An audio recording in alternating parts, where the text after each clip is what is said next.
इस राम के मस्तक पर अपनी ममता का हाथ रखिए माता।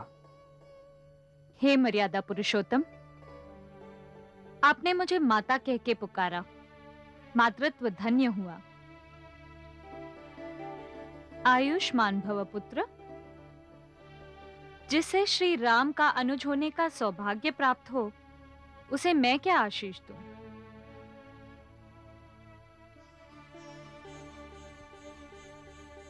माता, आपकी सबसे अधिक आवश्यकता आपकी इस पुत्री को है। नहीं पुत्री, तू तो पातिव्रत के आकाश का शरद चंद्र है। तू तो सप्तपदी की परिभाषा है पुत्री। यदि स्त्री धर्म स्त्री का रूप धारण करे, तो पुत्री वो तेरा ही रूप होगा। पुत्र राम, यदि अनुमति हो तो मैं भेंट स्वरूप पुत्रवधू सीता को कुछ देना चाहूंगी। माता, पुत्रवधू भी कहती हैं और अनुमति भी मांगती हैं। जानकी को आपसे जो भी प्राप्त होगा, वो आज से उनका नवीन परिचय बन जाएगा।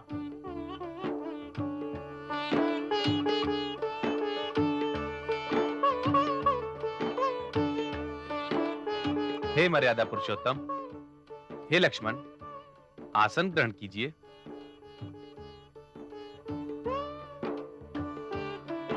शिष्य मनोबल, अतिथि के जलपान आदि की व्यवस्था करो पुत्र। पुत्री, तू अब वनवासिनी हो गई है, किंतु पुत्रवधुएं बिना आभूषण के रहें, ये उचित नहीं। मेरे पास ये दिव्य आभूषण हैं, इन्हें स्वीकार कर लो पुत्री। ये सदैव निर्मल एवं सुहावने बने रहेंगे। पुत्रवधू, इस ऋषि पत्नी के पास तुम्हें मुंह दिखाई में देने के लिए और कुछ नहीं। माता, आपने अपनी पुत्रवधू को वन की गरिमा के योग्य आभूषण प्रदान किए हैं। ये आर्यपुत्र को भी अच्छे लगेंगे। किंतु माता, मैं आपसे वो आभूषण प्राप्त करने आई हूँ जिसकी हर नारी को अधिक आवश्यकता है। मुझे नारी धर्म बताइए माता। पुत्री, तूने जिस मार्ग को चुना है, वही नारी धर्म का सबसे श्रेष्ठ मार्ग है। विपत्ति के समय जिन चार की परीक्षा होती है, वे हैं धीरज, धर्म, मित्र एवं नारी। तुम्हारा इस समय अपने पति के साथ वन में रहना ये सिद्ध करता है कि तुम्हें नारी धर्म के बारे में अनुसुईया से ज्ञान लेने की कोई आवश्यकता नहीं। जो सुख में, दुख में पति के संग समान भाव से चलती है, वही श्रेष्ठ होती है, जो तू है पुत्री। पुत्री, जब तक इस आर्यावर्त में सीता समान नारियां हैं और राम जैसे पुरुष हैं, ये आर्यावर्त विश्व में सदैव आदर से देखा जाएगा। किसी भी समाज की पहचान उस समाज की स्त्री की दशा से होती है। जो समाज स्त्री का सम्मान नहीं करता, उस समाज का संसार में आदर भी नहीं होता। वो समाज सदैव के लिए समाप्त हो जाता है।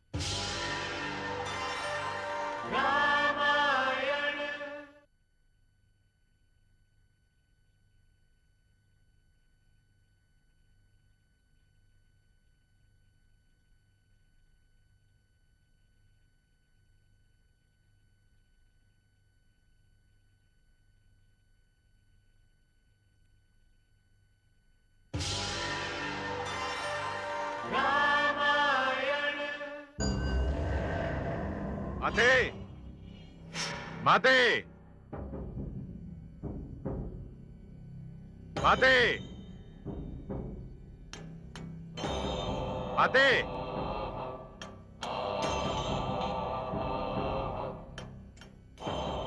माते, दशानन, उसे रोकिए माते। किसे रोकूं? अपनी लाडली पुत्री शूर्पणखा को। उसने फिर कोई अनर्थ कर दिया?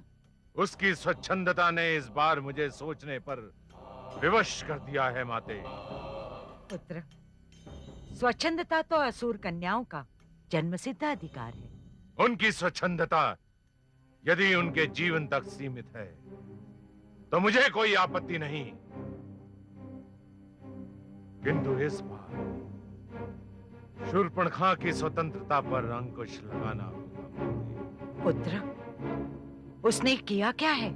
आपकी शूर्पणखा पहले तो असुर युवकों को चुनौती देती फिरती थी कि जो युवक उसे पराजित करेगा वो उसका पति है, और जो उसे पराजित कर देता था वो उसका वध करवा देती थी।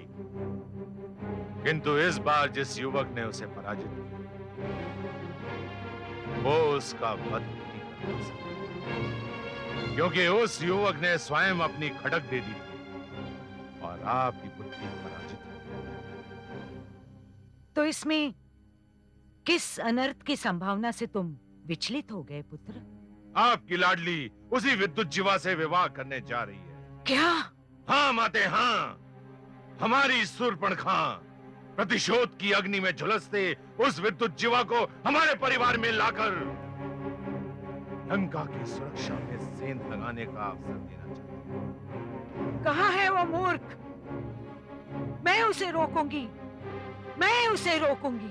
पाताल लोक में माते, पाताल लोक में। प्रिय शूर्पणखा, तुम्हारा नाम विद्युत जिह्वा नहीं, विद्युत सागर होना चाहिए। तुमने शूर्पणखा को नहीं, महान रावण की बहन, एक धधकते ज्वालामुखी को अपने वश में किया है। आज इस वर्षा काल की प्रलयकारी नदी को उसका सागर मिल गया है। तुमने मुझे स्वीकार किया, मैं आभारी हूँ। मैंने तुम्हें नहीं, तुम्हारी वीरता को स्वीकार किया है।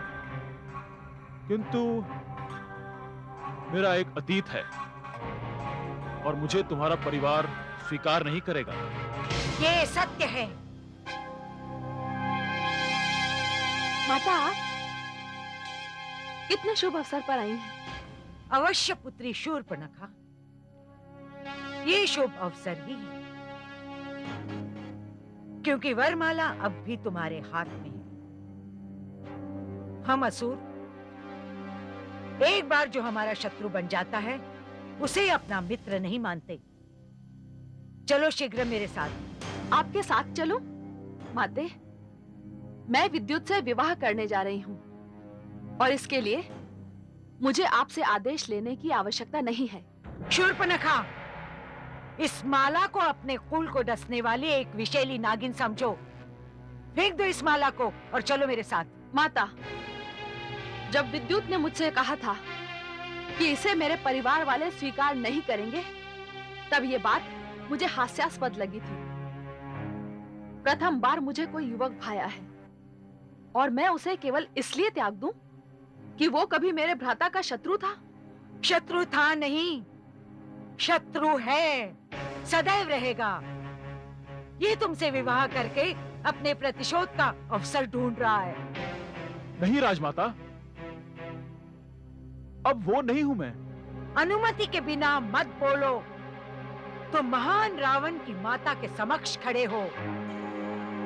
पुत्री, चलो मेरे साथ। नहीं माता, मेरा निर्णय अटल है और अब इसके लिए मुझे आपके आशीष की भी आवश्यकता नहीं है। मूर्खमती, ये क्या किया तुमने? देख क्या रहे हो मूर्ख? मेरे गले में माला डालो। अभिनंदन, अभिनंदन, अभिनंदन। हो गया, कार्य संपन्न हो गया। नहीं रे नीच, कार्य अब संपन्न होगा।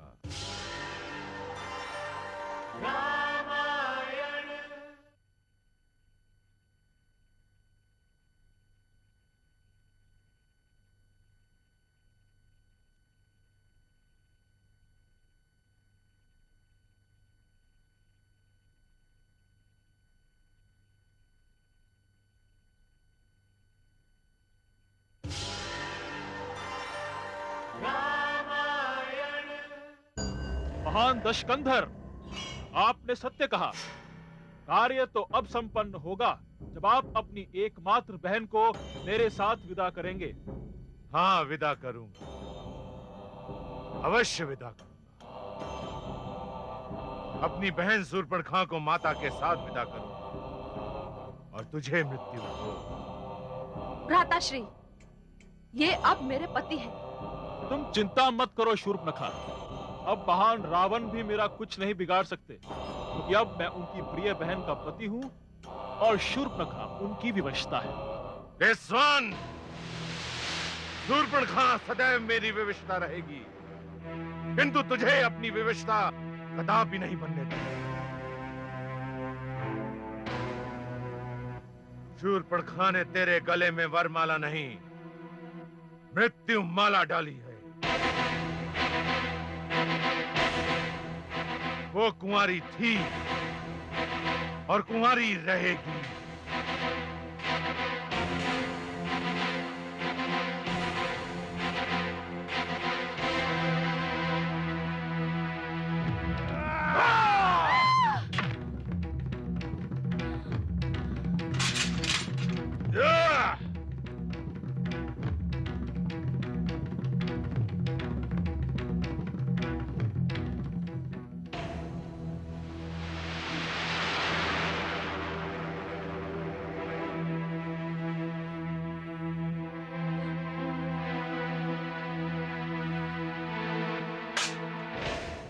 हत्यारे, तू भ्राता नहीं है, तू भ्राता नहीं हो सकता।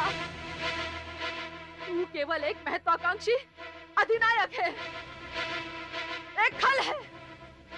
तूने अपनी बहन को सुहागन होने से पूर्व ही विधवा कर दिया। मैं तुझे मार डालूंगी मैं तुझे।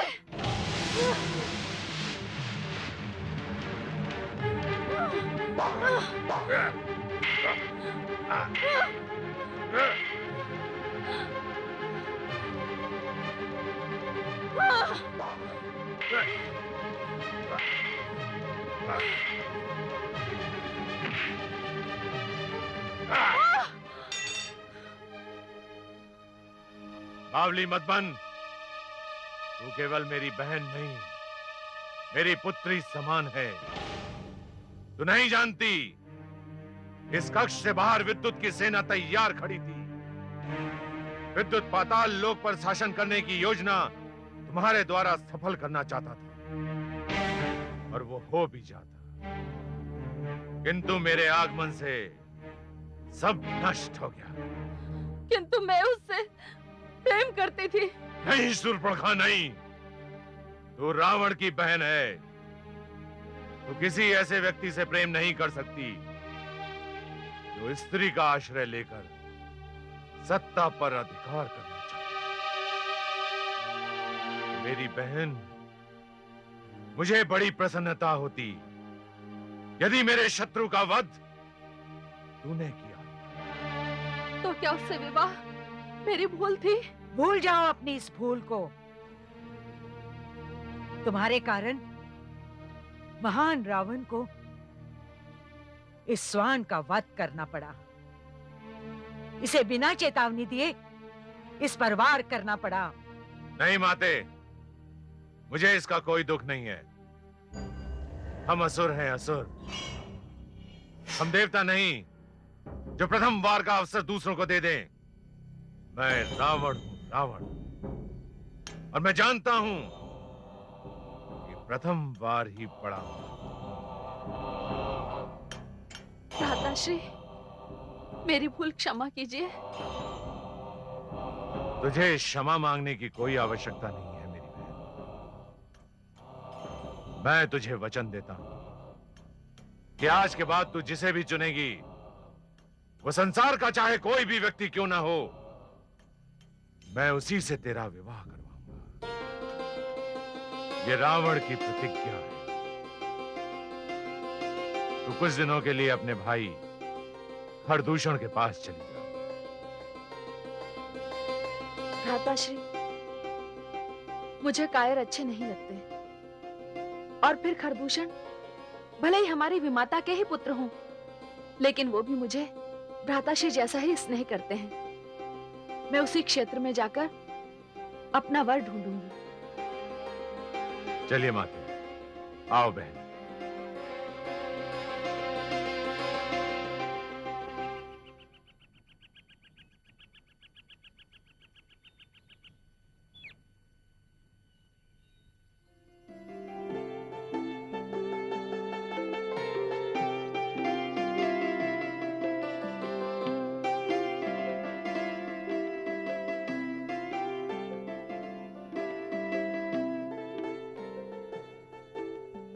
हे महर्षि, अतिथि सत्कार की सीमा तो आश्रम द्वार तक ही थी।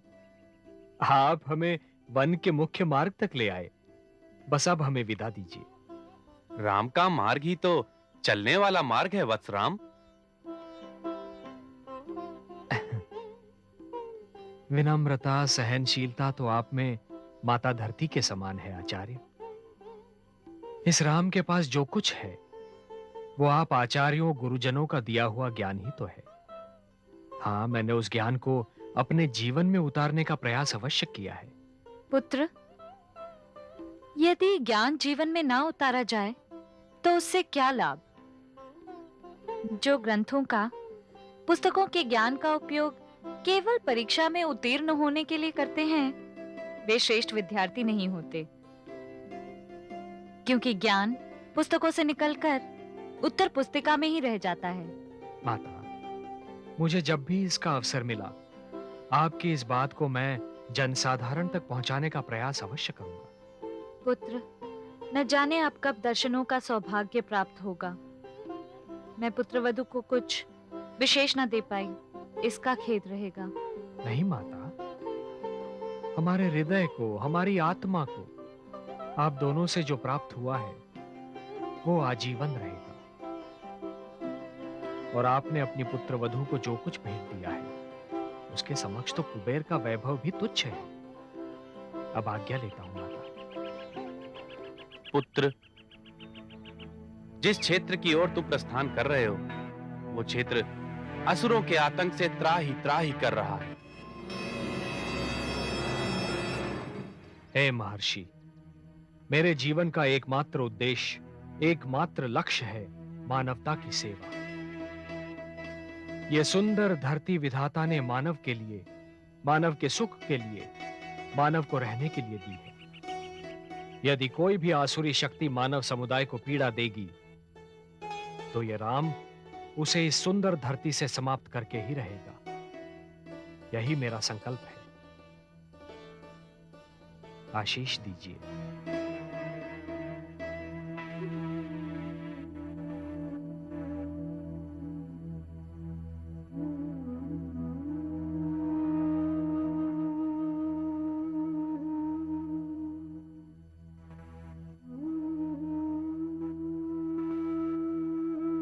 हे महर्षि,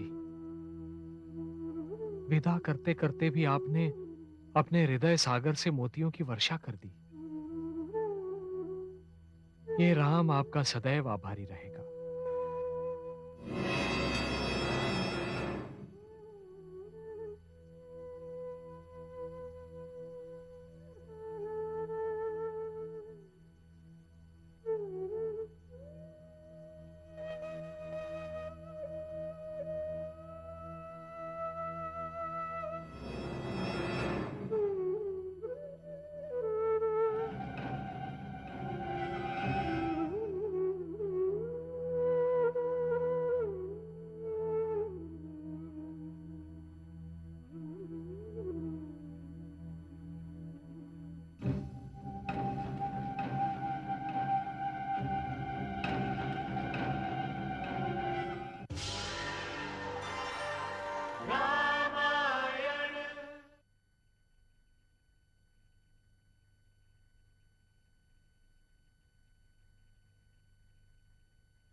मैं शत्रु नहीं, आपके पिता महाराज दशरथ का मित्र हूं सुमित्रा नंदन। रुक जाओ लक्ष्मण, बाण मत चलाओ। इस वाणी में चेतावनी से अधिक स्नेह है लक्ष्मण।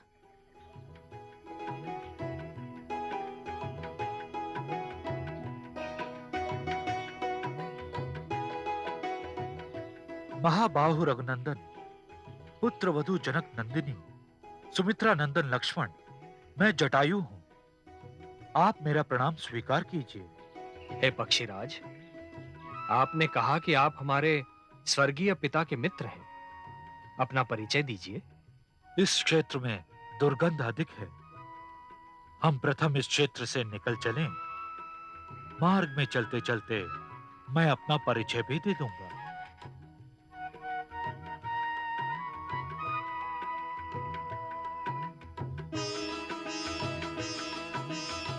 मैं अंतिम प्रजापति महान कश्यप ऋषि का वंशज हूं। उनकी पुत्री विनिता ने 2 पुत्रों को जन्म दिया। वे हैं ताया श्री करुण एवं मेरे पिता श्री अरुण।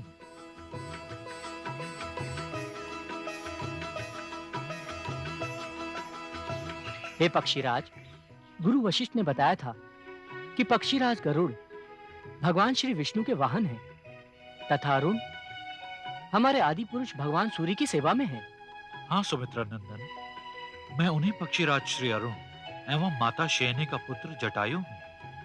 मुझसे बड़े मेरे एक और भ्राता हैं संपाति। वे सागर क्षेत्र के निकट ही एक पर्वत श्रृंखला पर रहते हैं। एक बार वन में आपके स्वर्गीय पिताश्री महाराज दशरथ शब्द वेदी बाण का अभ्यास करने आए थे। मैंने उनका लक्ष्य एवं सहायक बनकर उनकी सहायता की थी। बस तब से हमारी मित्रता हो गई। मुझे आपके वन आगमन का कारण ज्ञात है रघुनंदन। मैं जानता हूं कि आपने एक क्षेत्र को अपने लिए क्यों चुना है। आप पिताश्री के मित्र हैं, इसलिए हमारे लिए पूजनीय है। आपने सत्य कहा पक्षीराज। मैं इस क्षेत्र में तब तक निवास करना चाहता हूं जब तक इस क्षेत्र से असुरों का आतंक समाप्त नहीं हो जाता। हमें इसी क्षेत्र में कोई ऐसा उपयुक्त स्थान चाहिए पक्षीराज, जहां हम अपना अस्थायी निवास बना सके। हे रघुनंदन, इस क्षेत्र में एक ऐसा सुंदर स्थान है जिसे पंचवटी कहते हैं। ये 5 सुंदर वट वृक्षों से घिरा है एवं पवित्र गोदावरी के तट पर है। विधाता तो आपके वन आगमन की बात जानते थे। कदाचित उन्होंने पंचवटी स्थान आपके लिए ही बनाया है। तो चलिए आदरणीय, वो स्थान हमें दिखा दीजिए। हे रघुनंदन, जब आप और लक्ष्मण नहीं होंगे तब मैं प्रहरी के रूप में रहूंगा, यदि आप हमें अनुमति दें तो। पक्षीराज, पिता का मित्र तो पिता समान होता है। तो चलिए महाबाहु, आपको पंचवटी दिखाता हूं।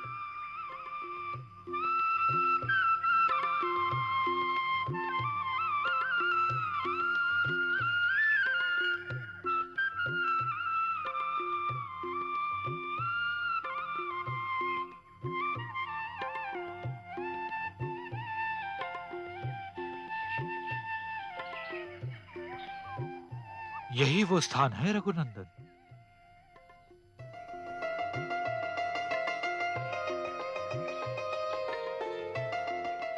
भ्राताश्री, यहाँ तो आसपास ही समिधा, पुष्प, कुश तथा जल की सुविधा है। हाँ लक्ष्मण, वो सामने ही गोदावरी बह रही है। गोदावरी गंगा के समान पावन, नर्मदा के समान निर्मल। पक्षीराज, कदाचित ये स्थान पंचवटी समस्त दंडकारण्य में सर्वाधिक सुंदर है। अनुज लक्ष्मण, अब आश्रम बनाने में अधिक विलंब अच्छा नहीं। तुम तो इस कार्य में निपुण हो। गृह निर्माण में तुम्हारी मंत्र शक्ति एवं तुम्हारे बाणों का चमत्कार मैं भी तो देखूं। मेरे विचार में वो स्थान अति उत्तम है। आपकी आज्ञा शिरोधार्य है भ्राताश्री।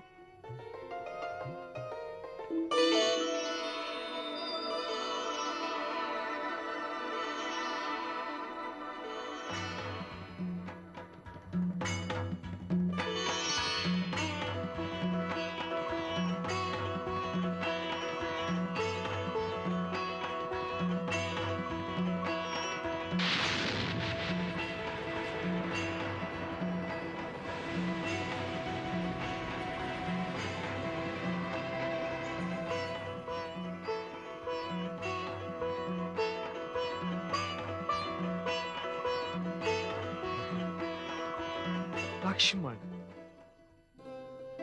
लक्ष्मण, तुम धन्य हो लक्ष्मण, तुम धन्य हो। इस सुंदर आवास पर केवल प्रसन्नता प्रकट करके रह जाऊं ये उचित नहीं है अनुज, किंतु तुम्हें उपहार स्वरूप देने के लिए और कुछ है भी तो नहीं। भ्राताश्री, नहीं लक्ष्मण,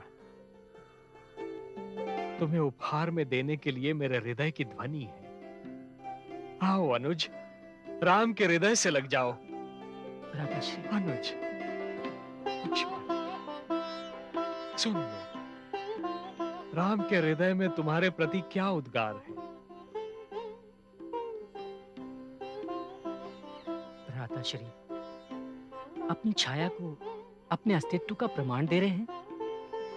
नहीं अनुज, तुम मेरी छाया हो, राम के लिए इससे अधिक सुखदाई बात और कोई हो ही नहीं सकती। अब वास्तु शांति के उपरांत इस सुंदर आश्रम में गृह प्रवेश करेंगे।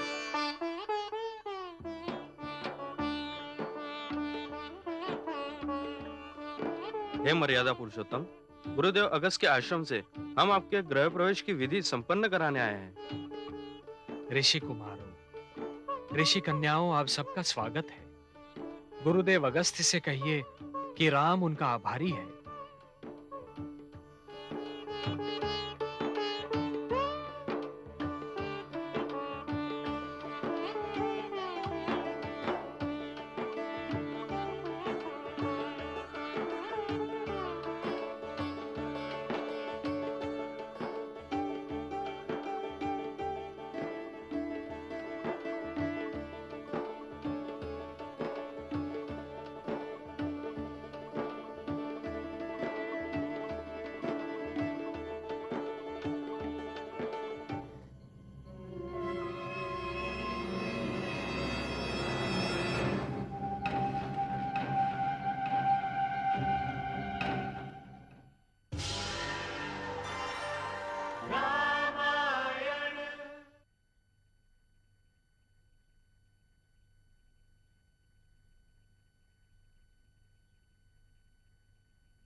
दादा खैर, दादा दूषण, दादा खैर, दादा खैर, दादा दूषण, दादा खैर, दादा दूषण, दादा खैर, दादा दूषण, दादा खैर, दादा दूषण। अनुज त्रिशिरा,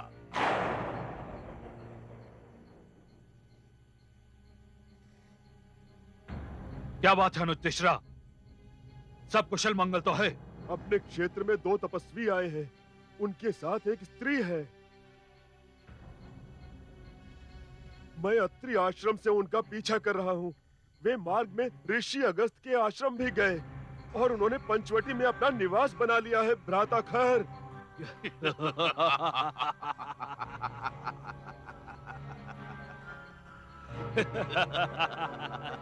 अनुज त्रिशिरा, इन मानवों से हमें कैसा भय?